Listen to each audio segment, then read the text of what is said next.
But don't worry, you'll understand. You'll understand when you're mature. You get a little bit, as they say, older, like good wine. But with that said, there is going to be a classical concert at the Central Bank Auditorium, and that's Independence Square, on Sunday, the 8th of October, from 6:30 p.m.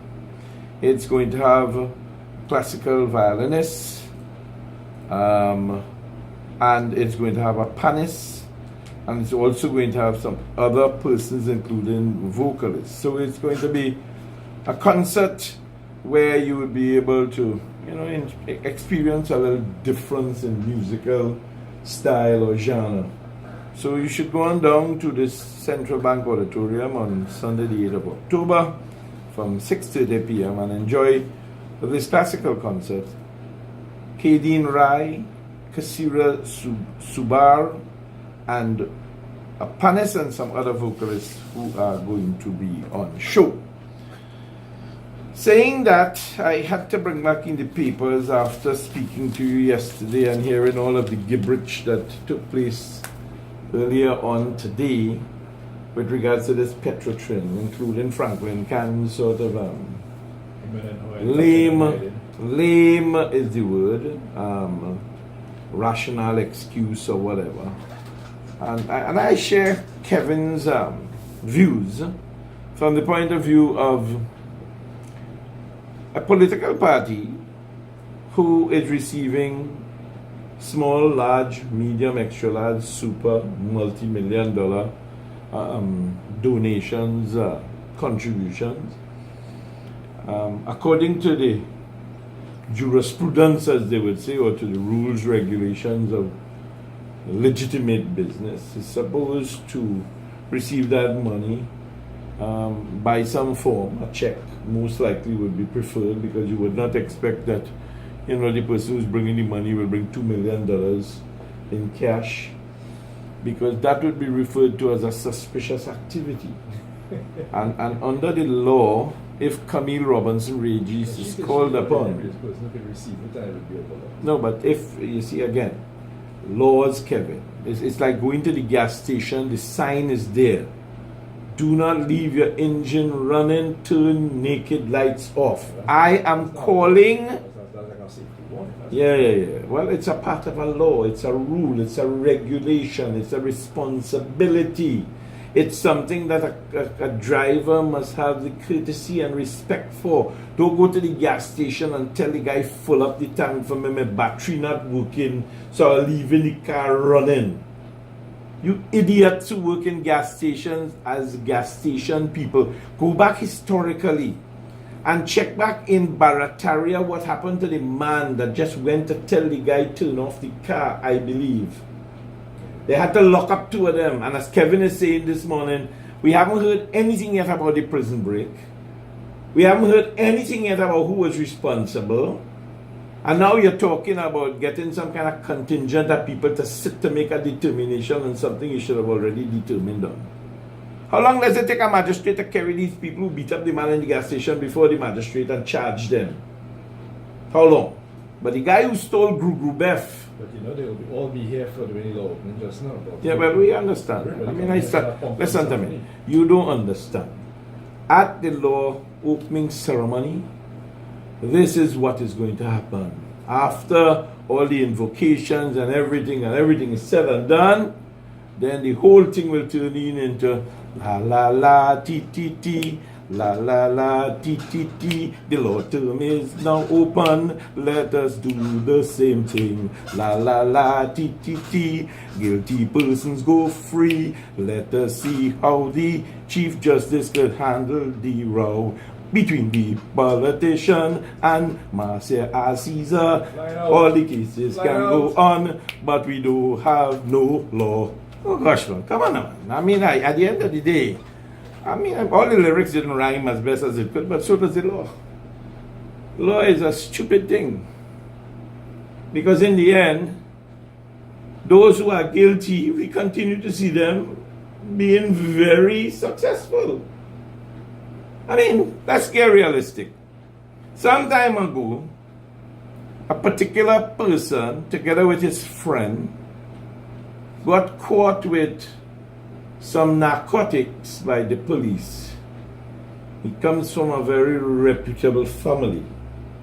As a matter of fact, a family that I believe got selected to handle some specific jobs.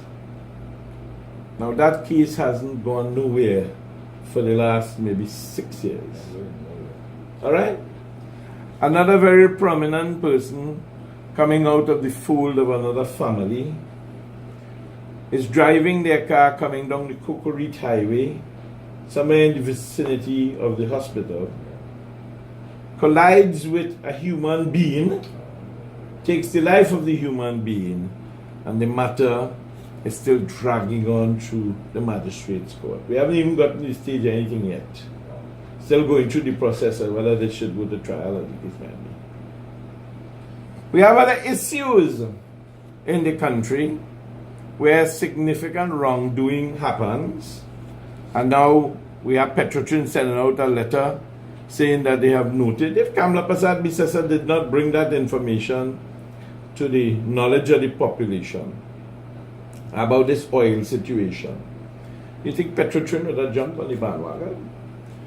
When you have a prime minister, who by the way I understand he returned today, when you have a prime minister, when he's asked a question about the 1.6 or 7 billion US dollars that the late Malcolm Jones, together with one of the directors who have been re-put on the board now, a fellow named Chantak.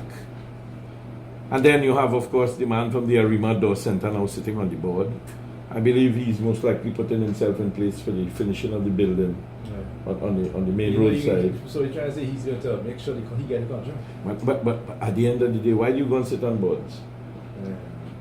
Let's ask Mr. Nicholas, who was sitting on Caribbean Airlines board at the time, and then some contract came up for insurance, and I think a company he was involved in got the business.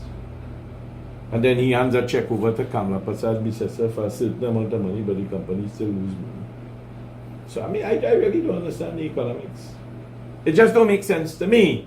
It's like the Minister of Finance coming to the table to tell us a review of the economy, and he goes through all the whatever you want to go through, and he says the budget for 2017-2018 is pegged at $52 for oil and $2.15 for gas. And everybody in the country understand that the oil price over $50 is a good thing, so we're at 52, we okay? So they go back down and lie down in bed. They don't use no contraception at the time when the wife could get pregnant, and they decide, let me go for it. And then she makes triplets, and he doesn't get an increase in pay. So what do we do? What do we do? I just thinking, how much money Minister of Health, Minister of National Security going to get, and nothing going to change. Nothing going to change. We'll find the guns, but we can't tie the guns back to the killers. They'll get 2-3 guns and they say, yay, big fanfare. We'll find the guns, we'll get the person who got shot with the bullets out of the guns. Well, our good friend isn't going to be there anymore. The scientific man, Alexandrov, not going to be there. So again, who knows? They might take those bullets, they might melt them, and they might start making special lead rings, you know, for erectile dysfunction. Okay. You understand? Okay. That's going to be the new thing. So, at the end of it all, we go back from January 26, 2017, and I want to tell you we are September the 12th, the day after the Twin Towers was destroyed, and 3,000 plus people murdered in the Big Apple. Did we learn anything from that? Because Pyongyang doesn't seem as if though he has any care in the world. He is testing and testing and testing as if though, you know, this guy really trying to prove that he could do anything he wants to do. This is the new Gaddafi. Yeah, this is the new Gaddafi. This is the new Saddam Hussein. Rolling into one. Remember, Gaddafi was a skinny fella, and Saddam was a kind of big-bodied guy. And then, of course, we have to add in into that demand from the African continent. The baddest of them all. So now when we put the three of them together, we get a chubby guy, like in Pyongyang. As a matter of fact, my wife was telling me that the first time he brought out his wife, it looked like was recently. Pyongyang, something else. You say Pyongyang, I said, that's right, David. I said, Kim Jong-un is his name, but Pyongyang is the main town, is the city. Anyhow, I kept talking about this very illustrious, juicy-looking minister, Community Development, Culture and Arts Minister, Dr. Nyan Katspidole, speaking at a cabinet news conference, and I remember looking at Scandal last night. So it brings back some memories of the president and his concubine in the show. I show you the picture again. I mean, between this and Shamfa, this get the heads up. Hard choice. I'm not that hard. I don't want to say it. If I have to say Kevin is a damn hypocrite. Shamfa, actually. Kevin is a damn hypocrite. Kevin, you're a hypocrite, boy. You are just like the politicians, but then again, if you let me tell you something. If you don't say that today, I know exactly what will happen when you come off here. The phone will ring, and you will get a tongue lashing. So I understand the quagmire that you are in. You understand? So listen, I sympathize with you. But hear what? Between this lady with that nice mole there and Shamfa Kojo with that short hair, I think both of them is about the same height. Right? So listen, you have your choice, I have my choice. Gatsby Dolly, you have my vote, girl. You have my vote. At the end of the day, I just want to find out where the $87 million was. That's all I want to know. I don't want to know nothing else. And this is January 26, 2017.